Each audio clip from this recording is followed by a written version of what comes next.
Taiwan's new defense minister wants to raise the country's defense game. Do it again. The cabinet sends controversial legislative reforms back to lawmakers for a fresh review. Plastic is everywhere in Taiwan's dining scene, and it turns out in its food too. Plus, an old military tunnel comes alive with new art.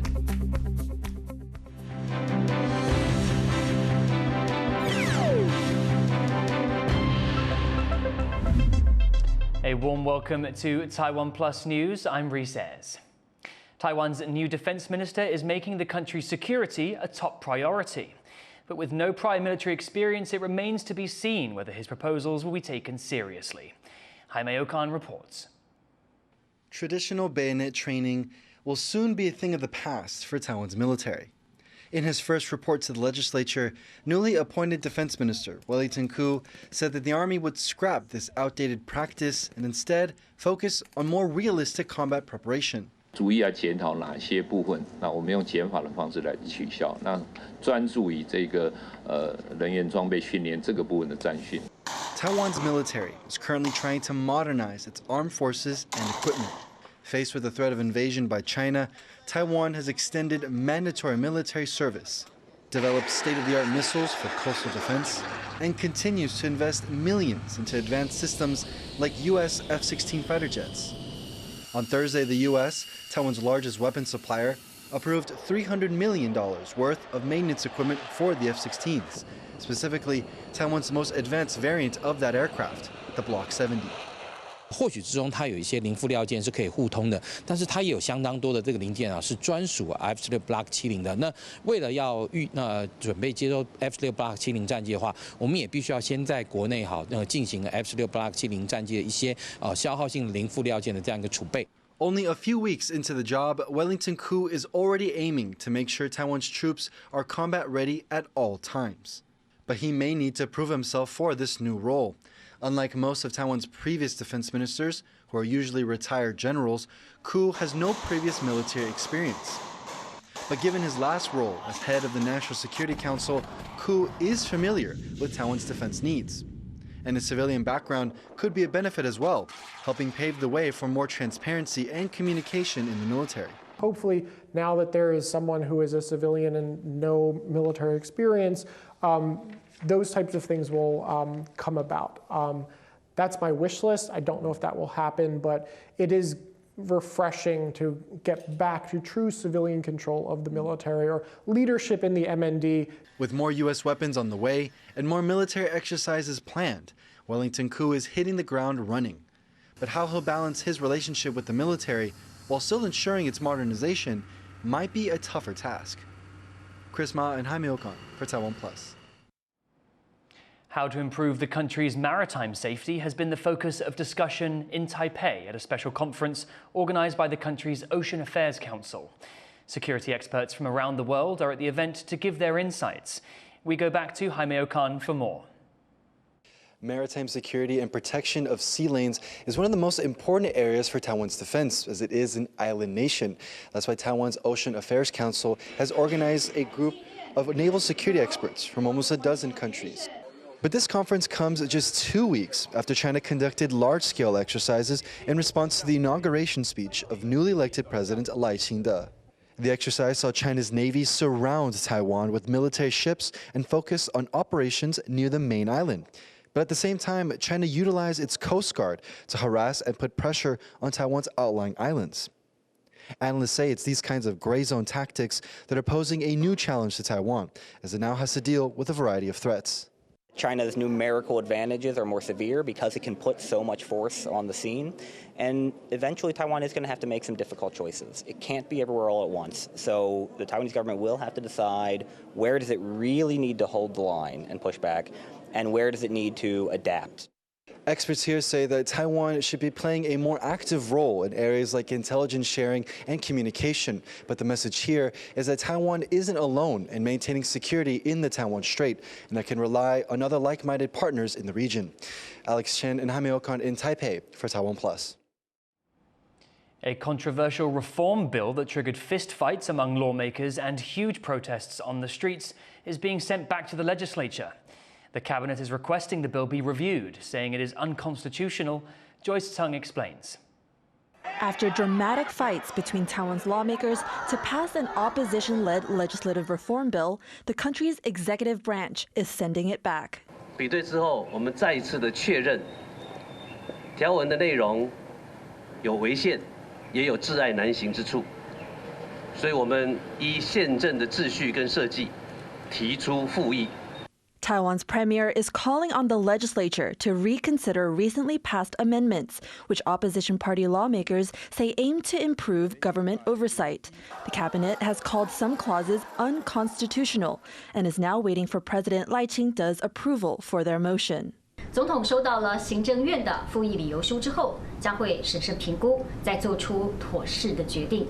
Just a day after Lai's inauguration on May 20th, tensions rose between lawmakers over measures that would give the legislature new investigative powers, like the right to hold hearings and punish officials who don't comply.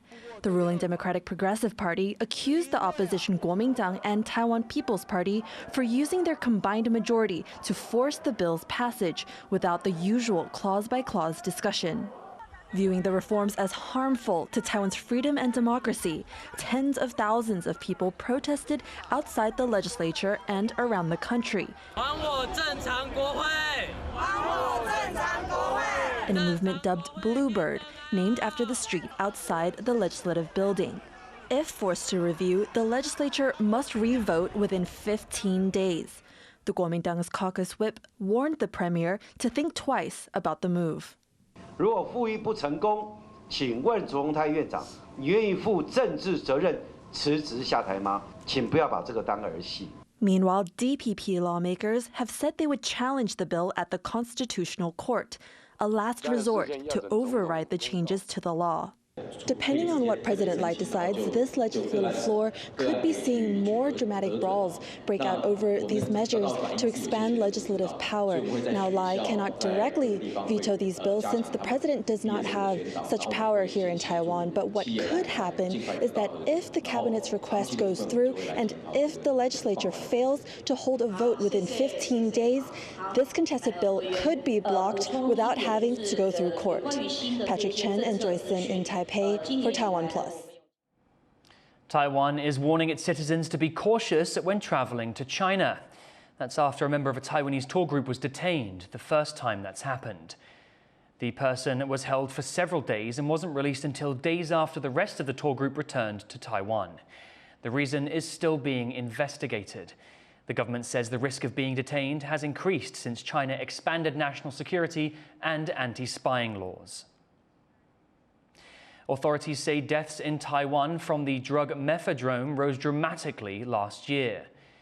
The synthetic stimulant drug goes locally by the street names of rainbow cigarettes or meow meow and is often smoked in vapes. Prosecutors say 205 people have died in Taiwan from the use of this drug since 2021, with the number of deaths rising sharply last year. Police also say they're finding younger people using new emerging drugs, even middle school students. While the number of arrests for drug offences remains low, prosecutors say they believe many more people are secretly using illegal drugs, including cannabis. 黑素的特性，我们研判跟使用族群的特性有关哈，大部分的比例是没有毒品前科的啊，或者是所谓的白领阶级，啊，又或者是经常出入大麻合法化的国家，或者是有海外生活经验的人。 It's World Food Safety Day, but Taiwan doesn't have much to celebrate. As the country reels from a deadly food poisoning scandal, researchers have announced that the average Taiwanese person has high levels of plasticizers in their body. John Van Trieste reports on Taiwan's food safety challenges. When it comes to eating out, Taiwan is a plastic country. From plastic takeaway bags to plastic cutting boards and cutlery, plastics are an inescapable part of dining. And researchers say this has led to a problem: unusually high levels of plasticizer building up inside people's bodies. Research links plasticizers with a range of health problems, from cancer and fertility issues to congenital disorders. And a new study by Taipei Medical University and the National Health Research Institutes compares Taiwanese people to those in several other countries. They found people in Taiwan have 2 to 7 times as much plasticizer in them as people in Europe and the United States. This has researchers concerned. 从我们的脑部到我们的这个甲状腺，或者是女性的卵巢、男性的睾丸，其实都会受到影响。我们担心的是一些长期暴露呢，可能导致一些儿童的发育上面的一些问题。The timing of this announcement, just before World Food Safety Day, puts a fresh spotlight on Taiwan's food safety woes. Taiwan has a history of food safety scandals. In March alone, Taiwan saw reports of a toxic dye used in chili powder, followed at the end of the month by a mass poisoning at a Taipei restaurant, which just this week claimed a 5th life after a long battle in hospital. And these scandals go back years. Memories of a tainted cooking oil scandal a decade ago, for instance, are still strong. On the streets of Taipei, it's clear food safety is on people's minds, both among shoppers and vendors. 其实我觉得是有进步了啦，但是大部分的人还是比较没有这方面的概念。而且台湾还有一个很特别的现象，就是时间一过了，就会忘记了啊，什么地沟油啦，什么塑化剂啦，就是时间一过了，然后那个新闻一被洗过去之后啊，大家好像就忘记了。你政府这样一直宣导没有用啊，要你自己店家。 本身自己去做才有用啊！以前我妈妈在做的时候都是用那种塑胶的，那我接手以后就把它换掉了，因为那种东西对身体不好吧。And while some individuals are making changes away from plastic, it's still a minority of cases here. With everyone from people on the street to medical professionals concerned, it looks like Taiwan has a lot of work to do, both to make sure that the food that's on sale meets standards and to convince the public that the food they eat is safe. Leon Lien and John Van Trieste in Taipei for TaiwanPlus. Record rent and produce prices are driving up Taiwan's Consumer Price Index. The index, which measures the average price of consumer goods, grew 2.24% in May, up over 0.2% compared to the same period last year, and surpassing the 2% inflation warning mark. Officials say unstable weather is driving up produce prices. Rent increases also hit a 28-year high in May, going up by 2.6% year on year. Old military tunnels on one of Taiwan's outlying islands are being renovated to bring a little artistic flair to the darkness. Jeremy Olivier reports. Breathing new life into long-abandoned tunnels. This subterranean military base on Taiwan's Penghu Islands is experiencing a renaissance. Repurposed and decorated with various forms of art, this 120-meter-long tunnel was once used by Taiwan's Air Force as a combat readiness facility. 这个地方就是战前储存区，那在里面一点呢，就是那个战前室，空军呢就把营舍搬到外面了，里面只是储放弹药跟空防炮使用。Due to its strategic position in the Taiwan Strait, the Penghu archipelago still has a heavy military presence. But this disused facility is going to give visitors a look into another side of the island chain's culture, its local art scene. 石雕，哦，有迄个陶瓷，还有摄影，从真侪迄个花火节迄个摄影展的优秀的项目，阮家嘛陈列伫内底。Subsidized by the central government, renovations of the old military base cost around $250,000 US, and will add a new artistic landmark to Penghu. Andy Xue, Reece, Ayers, and Jeremy Olivier for TaiwanPlus. We're going to take a quick break, but stay with us because coming up on TaiwanPlus News, Taiwanese opera takes the stage on the other side of the world.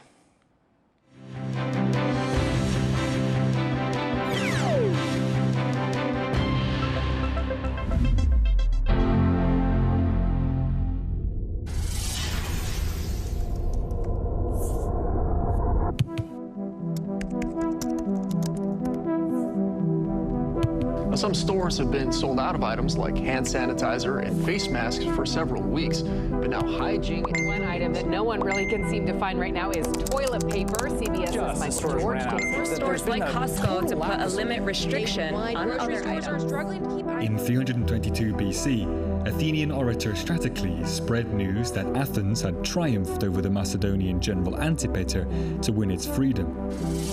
The 2 days of celebrations which followed left the city undefended as the actually victorious Antipater closed in, arriving to found an oligarchy of the class in which Stratocles was a member. The Athenian democracy thus went down in a blaze of fake news. Fake news is as old as time. The internet, however, is not. Broken News, coming Friday, May 31st, 7 p.m. on TaiwanPlus. I'm Mick Loud for TaiwanPlus, here on a Philippine Navy patrol vessel in the South China Sea. For more stories from Taiwan and around the world, follow TaiwanPlus News on social media.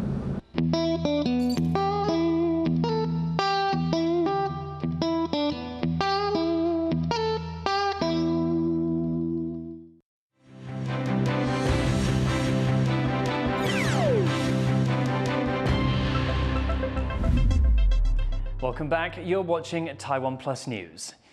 World leaders joined veterans on the beaches of Normandy to mark 80 years since D-Day. The Allied invasion in World War II was a turning point in the fight against Nazi Germany. 8 decades later, the war in Ukraine looms large. US President Joe Biden and other leaders warned at the ceremony that democracy is not guaranteed. Joyce Tung reports.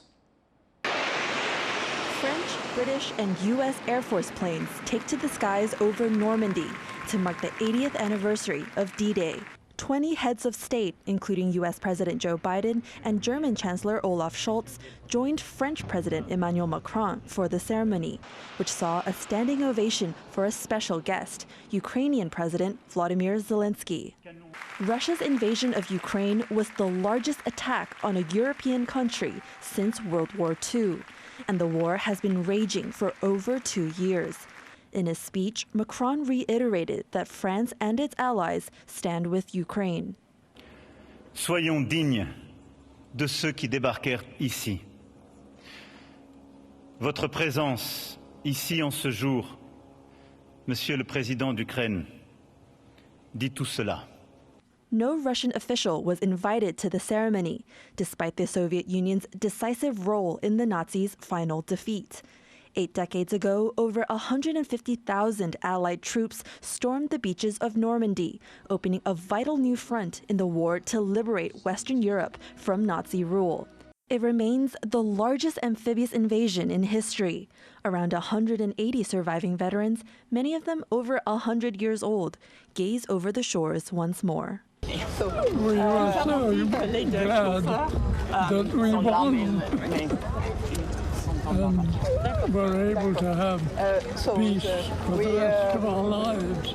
We are going to we knew on D-Day that we were making history. U.S. President Biden joined Macron to honor veterans at the event. But in his speech, he also warned that the struggle between dictatorship and freedom is unending. We know the dark forces that these heroes fought against 80 years ago. They never fade. Aggression and greed, the desire to dominate and control, to change borders by force, these are perennial. In the face of Moscow's continued offensive in Ukraine and geopolitical instability across regions, Biden and other leaders urged the world to remember the unity that turned the tide on D-Day, and that in the face of tyranny, free nations must stand together. Devin Tsai and Joyce Zhen for TaiwanPlus. At least 33 people are dead after an Israeli airstrike targeted a school run by the UN in central Gaza. Israeli fighter jets fired missiles at the compound where 6,000 displaced Palestinians were sheltering. Israel's military says it was targeting up to 30 Hamas fighters it says were operating out of the school. The United Nations has condemned the attack. It's just another horrific example of the price that civilians are paying, that Palestinian men, women, and children who are just trying to survive, who are being forced to move around in sort of a death circle around Gaza, trying to find safety or pay. The Philippines has accused China's Coast Guard of blocking the medical evacuation of a Filipino service member in the South China Sea. The incident took place at the disputed Second Thomas Shoal last month. Video released by the Philippine Coast Guard appears to show a Chinese Coast Guard boat ramming into the Philippine ships performing the evacuation. Manila called the action, quote, barbaric and inhumane. It comes as tensions between China and the Philippines flare over territorial claims in the South China Sea. Every year, leatherback sea turtles return to beaches in eastern Malaysia to lay their eggs. But conservationists say climate change may be threatening the reproduction process. Wesley Lewis has the details.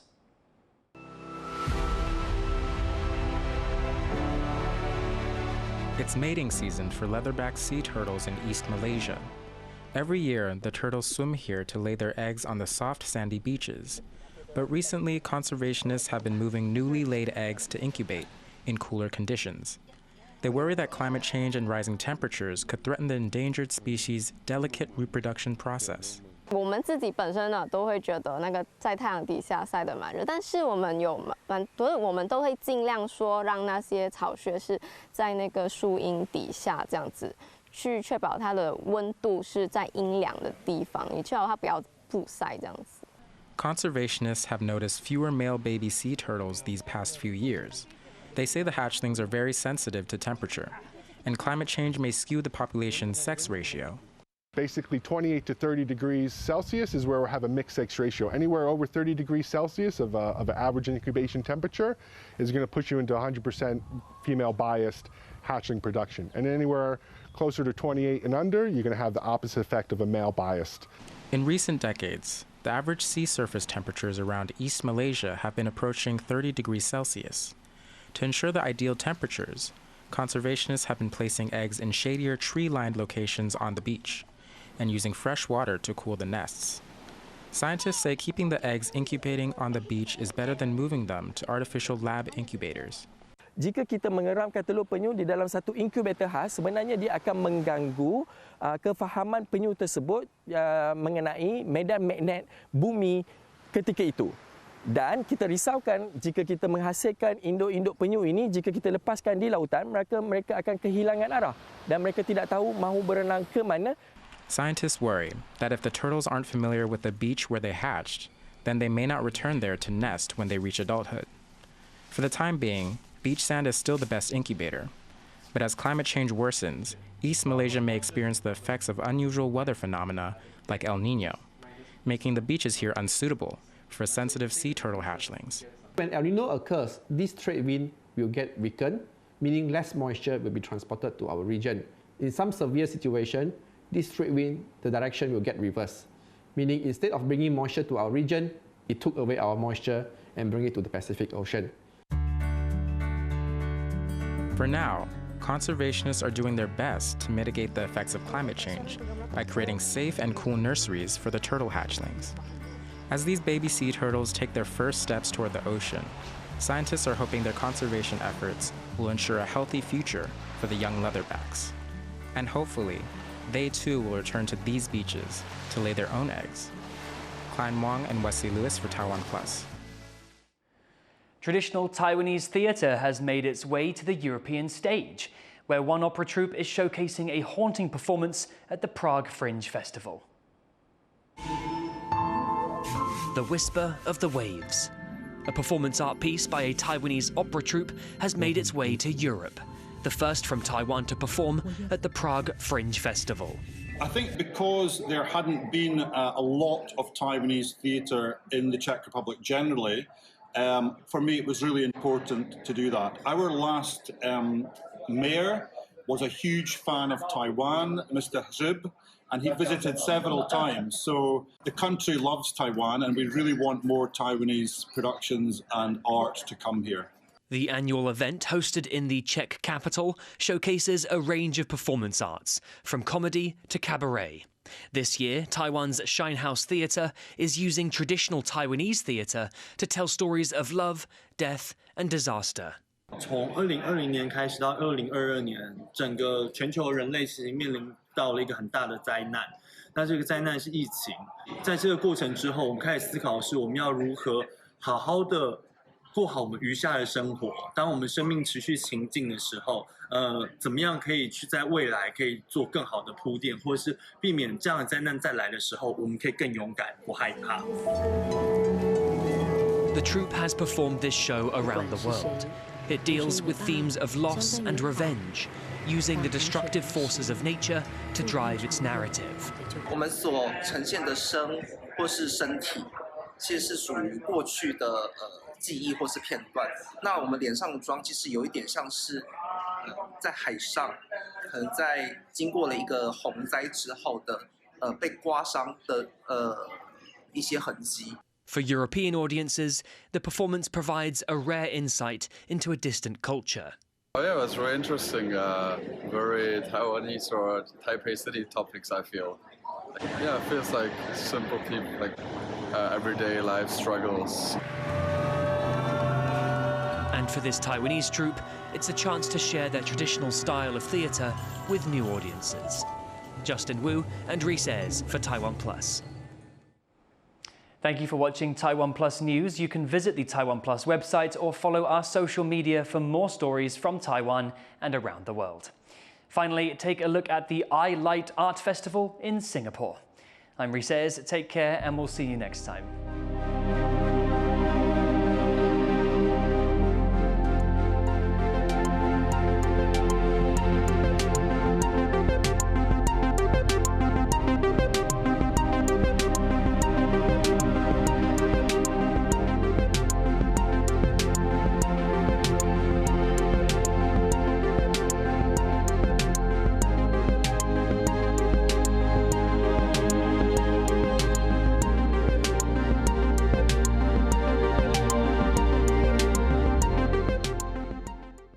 For more stories about Taiwan's fruits, follow TaiwanPlus on social media.